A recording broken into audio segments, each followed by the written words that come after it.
विरासत के प्रति सम्मान का ही भाव है। क्या आज आप उत्तर प्रदेश के काशी में जाएंगे? स्पोर्ट्स यूनिवर्सिटी केवल यूनिवर्सिटी नहीं है। उत्तर प्रदेश देश के अंदर सर्वाधिक आयुष्मान भारत की सुविधा का लाभ प्रदान करने वाला राज्य है। 5 करोड़ 14 लाख से अधिक उत्तर प्रदेश के नागरिक आयुष्मान भारत का गोल्डन कार्ड प्राप्त कर चुके हैं और श्रमिकों के लिए तो और भी सुविधा हम लोगों ने इस दिशा में आगे बढ़ाई है। खासतौर पर उत्तर प्रदेश श्रम और सेवायोजन विभाग के माध्यम से प्रधानमंत्री मोदी जी के मार्गदर्शन में उत्तर प्रदेश के अंदर सरकार ने निर्माण श्रमिकों के लिए हर कमिश्नरी में, हर मंडल मुख्यालय पर एक एक अटल आवासीय विद्यालय बनाए हैं।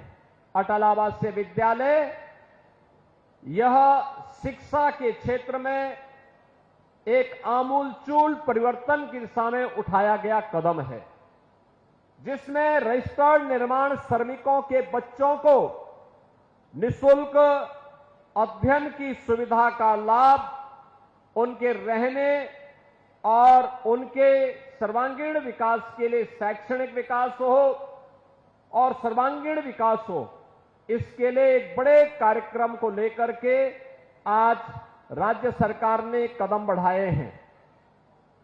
निर्माण श्रमिकों के बच्चों की निःशुल्क शादी हो सके, इसके लिए सामूहिक विवाह की योजना और इसके लिए 75,000 रुपए तक की राशि जहां उन बच्चों के लिए उपलब्ध करवाई जा रही है, वहीं साथ ही साथ निर्माण श्रमिकों से जुड़े हुए बच्चों के लिए अध्ययन के लिए, उच्च अध्ययन के लिए मेडिकल की अध्ययन की पढ़ाई हो, तकनीकी शिक्षा की हो, उच्च अध्ययन की हो, वे जीवन के किसी भी क्षेत्र में उच्च अध्ययन करने के लिए जाते हैं तो उसके लिए भी अतिरिक्त धनराशि उन्हें उपलब्ध करवाने की कार्रवाई को आगे बढ़ाया जा रहा है। और भाइयों, आयुर्वेद में स्वास्थ्य की एक परिभाषा कही गई है, स्वस्थस्य स्वास्थ्यम लक्षणम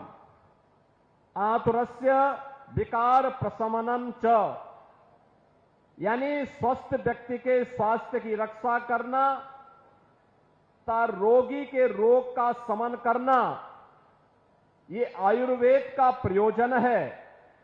और इस वर्ष आयुर्वेद दिवस के दिन, जो आज ही के दिन आयुर्वेद के जनक की स्मृति में मनाया जाता है, इसकी थीम भी दी गई है कि वैश्विक स्वास्थ्य के लिए आयुर्वेद नवाचार। आज स्वास्थ्य के प्रत्येक क्षेत्र में आमूलचूल परिवर्तन हम सबको देखने को मिला है। आज आपने देखा होगा हर जिले में मेडिकल कॉलेज बन रहे हैं। 1947 से लेकर के 2017 तक उत्तर प्रदेश में मात्र 17 मेडिकल कॉलेज बन पाए थे और आज मुझे बताते हुए प्रसन्नता है, उत्तर प्रदेश के अंदर आज 75 में से 64 जनपद ऐसे हैं जिनके पास अपना एक मेडिकल कॉलेज या तो बन चुका है या बन रहा है। जो 11 जनपद हैं उनके लिए भी हम लोगों ने एक नई नीति का निर्माण किया है। इसके अंतर्गत मेडिकल कॉलेज के निर्माण के कार्यक्रम को हम युद्ध स्तर पर आगे बढ़ा रहे हैं। आज उत्तर प्रदेश के पास 2 एम्स हैं और हम लोगों ने एम्स दिल्ली से आग्रह किया है कि लैंड हम देंगे, आप अपना एक सैटेलाइट सेंटर गाजियाबाद में बना दीजिए, जिसके कारण दिल्ली एम्स की सुविधा का लाभ गाजियाबाद, हापुड़ और मेरठ वासियों को, बुलंदशहर वासियों को प्राप्त हो सके।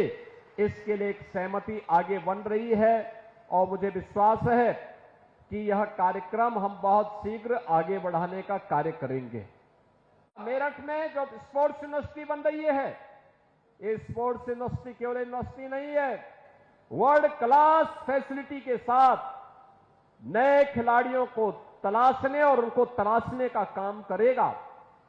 इसलिए मेरठ अब यहां पर अत्याधुनिक इंफ्रास्ट्रक्चर के साथ आज मजबूती के साथ खड़ा होकर के आगे बढ़ रहा है। एक तरफ यह, दूसरी तरफ शिक्षा के भी एक बड़े हब के रूप में नए नए विश्वविद्यालय, नए नए तकनीकी केंद्र आज मेरठ के अंदर स्थापित हो रहे हैं।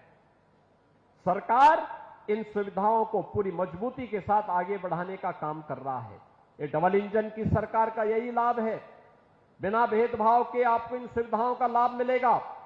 मेरठ के अंदर अभी मैं यहां की ही एयर स्ट्रिप पे उतरा हूं।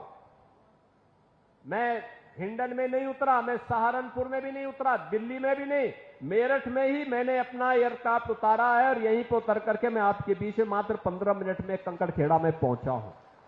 बहन और भाइयों, मेरठ में संभावना है और बहुत शीघ्र देश का पहला, देश का सबसे बड़ा एयरपोर्ट, इंटरनेशनल एयरपोर्ट जेवर में बनने जा रहा है। जेवर में यह तो बनेगा ही, साथ साथ यमुना अथॉरिटी में जो यहां से कुछ ही मिनट की दूरी पर आपको पड़ेगा, फिल्म सिटी का निर्माण भी होने जा रहा है। ट्राई सिटी का निर्माण होने जा रहा है। एपरेंट पार्क का निर्माण हो रहा है। मेडिकल डिवाइस पार्क का निर्माण होने जा रहा है। यानी यहां के युवाओं के लिए, उनकी आकांक्षाओं की पूर्ति के लिए वे सभी कार्य अब मेरठ और उसके इर्द गिर्द आसपास के क्षेत्रों में हम सबको वे सभी कार्य यहां पर होते हुए दिखाई देंगे। विरासत के प्रति सम्मान का ही भाव है कि आज आप उत्तर प्रदेश के काशी में जाएंगे तो काशी में भगवान विश्वनाथ का भव्य धाम आपको देखने को मिलेगा। पहले काशी में भगवान विश्वनाथ के धाम में 10 श्रद्धालु एक साथ एकत्र नहीं हो पाते थे, बहुत संकरी गली थी, और आज 50,000 श्रद्धालु एक साथ वहां इकट्ठा हो सकता है। ये भव्य रूप आज वहां देखने को मिल रहा है। अयोध्या में आप आके देखेंगे, एक नई अयोध्या का दर्शन हो रहा है, भव्य और दिव्य अयोध्या। भगवान राम 500 वर्षों के बाद फिर से विराजमान हो गए हैं। आप प्रयागराज में जाएंगे, प्रयागराज एक बार फिर से नए स्वरूप में सज रहा है। 2019 का भव्य और दिव्य कुंभ तो आपने देखा होगा, और 2025 का महाकुंभ उससे भी विराट होगा, उससे भी भव्य और दिव्य होगा। ऐसे ही हर एक उस पवित्र स्थल को जो हम सबकी सनातन धर्म की विरासत से जुड़ा हुआ है, अवतारी परंपरा से जुड़ा हुआ है, सिद्धों संतों की परंपरा से जुड़ा हुआ है, ये डबल इंजन की सरकार उसका संरक्षण करने के लिए पूरी प्रतिबद्धता के साथ कार्य कर रही है।